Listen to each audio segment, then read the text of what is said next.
So many amazing organizations in our area are all working to better our communities. Last month, United Way of East Tennessee Highlands awarded $50,000 worth of social innovation grants to 6 different nonprofit agencies. Joining us now with more are Abraham McIntyre with United Way of East Tennessee Highlands and Abby Gaines with Appalachian Opportunity Fund. Good morning. Good morning. I can't think, it's $50,000 for a lot of these nonprofits. That is huge going toward their bottom line. It is a lot of money. Yeah. It is a lot of money. And talk to us about the pitch competition where they all took part in that. Sure. One of the things that we like to do with United Way is, we only have so much money to give, but we also like to do value add pieces as well. And so a part of that is helping our organizations tell their stories. And a lot of times we have opportunities to tell stories either on, daytime or whether at Rotary or something like that. Right. And so trying to help people kind of focus in and share, there's a whole kind of a process of hook them and tell a personal story, and then what are you going to do with the money once you get it and all that stuff. So working through that process and giving them the opportunity to be able to share that, and then throw it in, kind of like the racers that just came on, like competition makes, kind of spices things up a little bit. And so throwing in $10,000 gifts and grants makes it a big deal. So yeah, it's a huge blessing for us to be able to do that, and then to see these organizations and people like Abby come together and just really go from being I'm so nervous, but we worked with Founders Forge, great nonprofit here, and they helped us do the pitch practices and really hone their skills, and then they got to pitch, and that was at the Martin Center, and it was an amazing night. Abby, do you remember that night? I do. Very well. Talk to us about going into that competition, going into that pitch competition. What was the mindset for you all? It was a first for me, Right. So I was way nervous, out of my comfort zone, but the pitch practices with Founders Forge was an amazing experience, to say the least. Just from where I started to the pitch night was a huge difference, and by the end of it, I was just honored to be able to experience that and grow and learn with that.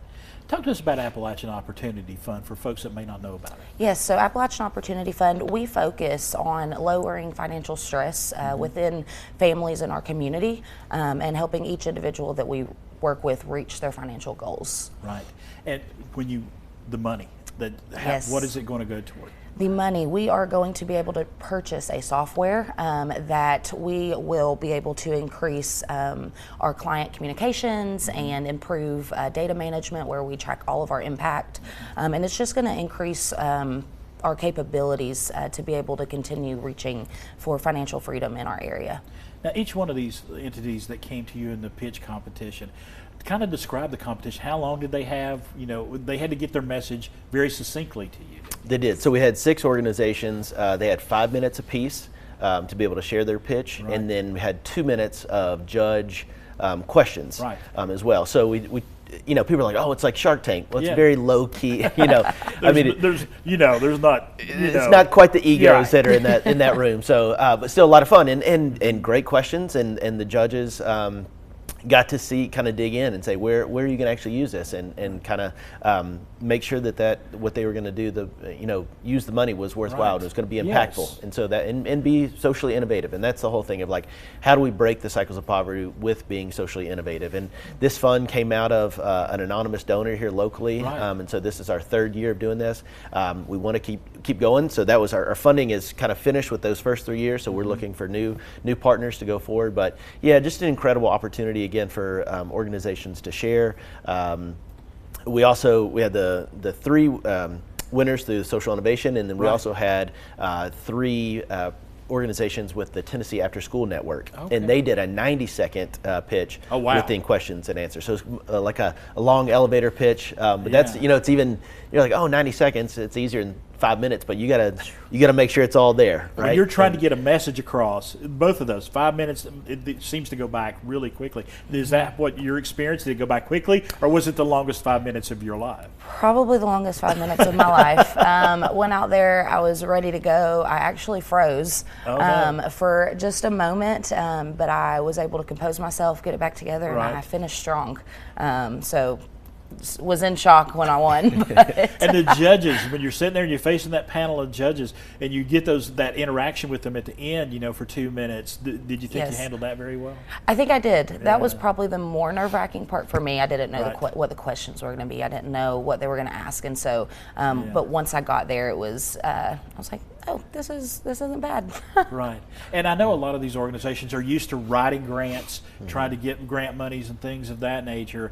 This is kind of a different route to get to that grant money, isn't it? It is, and again, that was the whole. That we had a small application that just so we could see who all wanted to be a part of it. But it makes it very personal, and it's a different skill set. And you can write, and you got months to create a grant, but this is we had a few weeks to practice that actual personal pitch. And so Abby, Appalachian Opportunity Fund was a winner. Unity Housing, which is a brand new organization, Opal Fry Clark, they won, and then Salvation Army of Johnson City with Captain Crystal Carringer, they won. So those were our 3 top winners, and then we're in the coming weeks they're going to be on here as well, so sharing their stories. So that's and the big exciting. winners are the folks that need those services.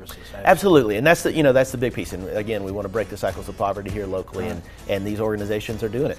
And right there, you want to find out more about what United Way's got going on? We've got that right there. United Way of East Tennessee Highlands. Thank you all so much for coming by today. We'll be back with more Daytime coming up in just a few moments.